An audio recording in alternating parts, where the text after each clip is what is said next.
ஓர் உண்மை சம்பவத்தை மையமாக வைத்து தயாரிக்கப்பட்ட வீடியோ பதிவு. இதில் வரும் கதாபாத்திரங்கள் அனைத்தும் யாரையும் குறிப்பிட்டு கூறவோ அல்லது யார் மனதையும் புண்படுத்தும் நோக்கமோ அல்ல. இதில் வரும் காட்சிகள் அனைத்தும் சித்தரிக்கப்பட்டவை. சாய்பாபாவின் அருள் பெற்ற அக்னிருத்ர சுவாமிஜி அவர்களின் திருவாக்கு. பூ பெய்தல் என்பது ஒவ்வொரு பெண்ணின் வாழ்க்கையிலும் நிகழும் மிக முக்கியமான ஓர் நிகழ்வு. இந்த நல்ல நிகழ்வை தொடர்ந்துதான் அவள் வாழ்க்கையில் அனைத்து மகிழ்ச்சியும் அவள் எதிர்காலமும் அடங்கியுள்ளது என்றே கூற வேண்டும். அது மட்டுமல்லாது அவளின் குடும்பத்தாருக்கும் கௌரவம் எனவும் கூறலாம். இந்த காலகட்டத்தில் நிறைய பெண் குழந்தைகள் சிறு வயதிலேயே பூ பெய்து விடுகிறார்கள். ஆனாலும் 20 வயது ஆகியும் பூப்படையாத பெண்களும் இன்றளவிலும் வாழ்ந்து கொண்டிருக்கிறார்கள். அப்படிப்பட்ட பெண்களுக்கான தீர்வாகத்தான் இந்த தொகுப்பை சமர்ப்பிக்கிறோம். 21 வயதை எட்டியும் பூப்படையாத பெண்ணின் மனநிலையையும் கஷ்டத்தையும் அவள் வாழ்வின் உண்மை சம்பவத்தை வைத்து சித்தரிக்கப்பட்ட கதைதான் இது. திரு சங்கர் திருமதி கீதா சங்கர் அவர்களின் மகள்தான் ரம்யா. இவளுக்கு வயது 21. 21 வயது பூர்த்தியடைந்த நிலையிலும் அவள் பெரியவளாகவில்லை. அவளின் பெற்றோர் மிகுந்த மன உளைச்சலுக்கு ஆளானார்கள். எத்தனையோ முறையில் மருத்துவ ரீதியில் முயற்சி எடுத்தும் எந்த பலனும் இல்லை. எந்த காரணத்தினால் அவள் வயதுக்கு வரவில்லை என்று மருத்துவ ரீதியில் கண்டறிந்து குணப்படுத்தவும் வாய்ப்பில்லை. அவளுடன் படித்த தோழிகள் அனைவரும் திருமணமாகும் சூழ்நிலையிலும் தனக்கு ஓர் நல்ல காரியம் நடக்கவில்லையே என அவள் மனதிற்குள்ளேயே புழுங்கும் நிலை ஏற்பட்டது. பல சந்தர்ப்பங்கள் அவளை மன கஷ்டத்திற்கு உள்ளாக்கியது. இப்படி இருக்கையில் ஓர் நாள் ரம்யாவின் தோழிக்கு திருமணம் நிச்சயிக்கப்பட்டிருந்த நிலையில் பத்திரிகை வைப்பதற்காக அந்த பெண்ணின் தாய் ரம்யாவின் வீட்டிற்கு வருகை தந்தார்கள். ஆனால் ரம்யா தன் தோழியின் அம்மாவை கூட எதிர்கொள்ள முடியாமல் தன்னுடைய அறைக்குள் சென்று முடங்கிக் கொண்டாள். வந்தவர் அவளின் அம்மாவிடம் பத்திரிகையை கொடுத்துவிட்டு, உங்கள் மகளுக்கு வரன் தேடவில்லையா? எப்பொழுது திருமணம்? அவளுடன் பள்ளி படிப்பை முடித்த என் மகள் கல்லூரி முடித்துவிட்டு இப்பொழுது திருமணத்திற்கும் தயாராகிவிட்டாள். நல்ல இடத்தில் மாப்பிள்ளை அமைந்துள்ளார். இன்னும் 1 வாரத்தில் திருமணம் நடைபெற உள்ளது. இதே போன்று நீங்களும் எப்பொழுது நல்ல செய்தி சொல்லப் போகிறீர்கள் என கேட்டார். இவை எல்லாவற்றையும் தன் அறையிலிருந்து ரம்யா கேட்டுக்கொண்டு அழுது கொண்டிருந்தாள். அவளின் மனக்குமுறலை வார்த்தைகளால் சொல்லிவிட முடியாது. அந்த அளவுக்கு மன கஷ்டத்தை அனுபவித்தாள். கண்ணீரிலேயே அவளின் கவலைகள் அனைத்தும் நனைந்தன என கூறும் அளவிற்கு அழுது தீர்த்தாள். அவளின் அம்மா அந்த கேள்விகளுக்கெல்லாம் என்ன பதில் சொல்வது என்று தெரியாமல் தடுமாறி, என் மகளுக்கும் வரன் பார்த்து கொண்டிருக்கிறோம். நல்ல வரனாக அமைந்தால் திருமணம் முடித்து விடுவோம்.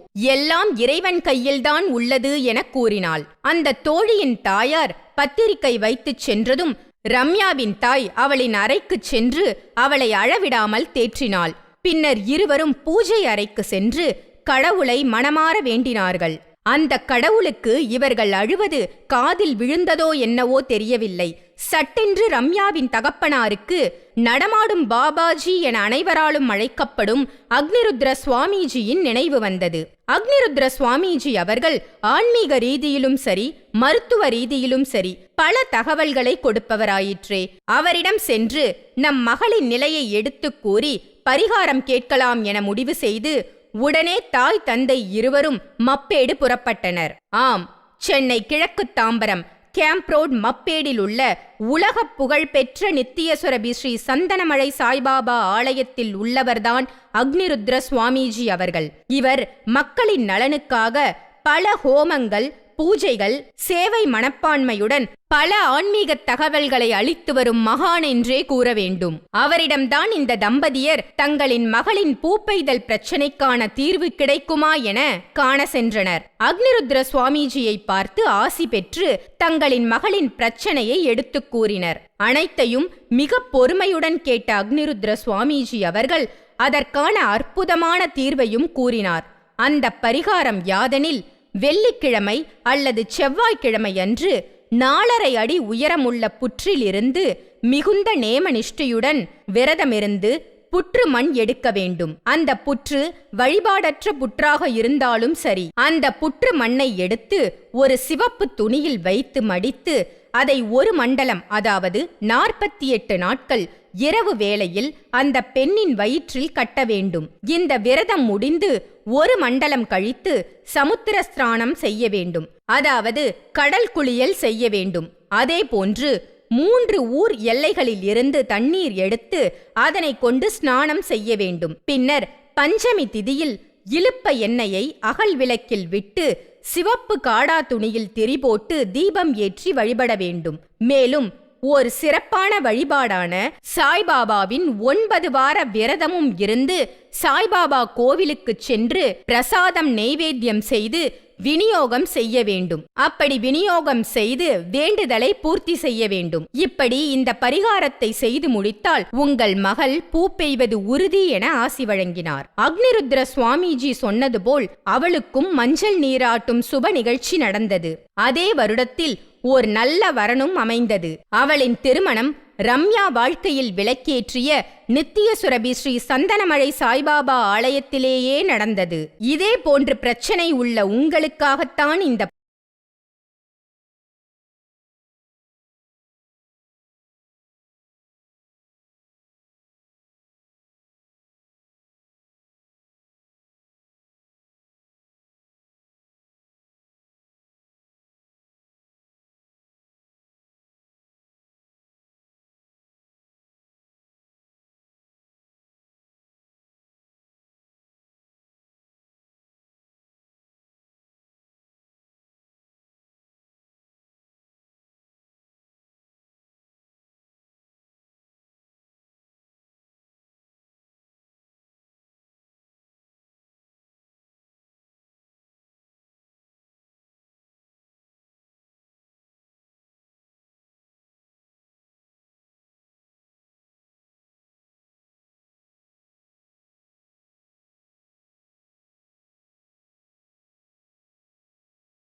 பதிவு.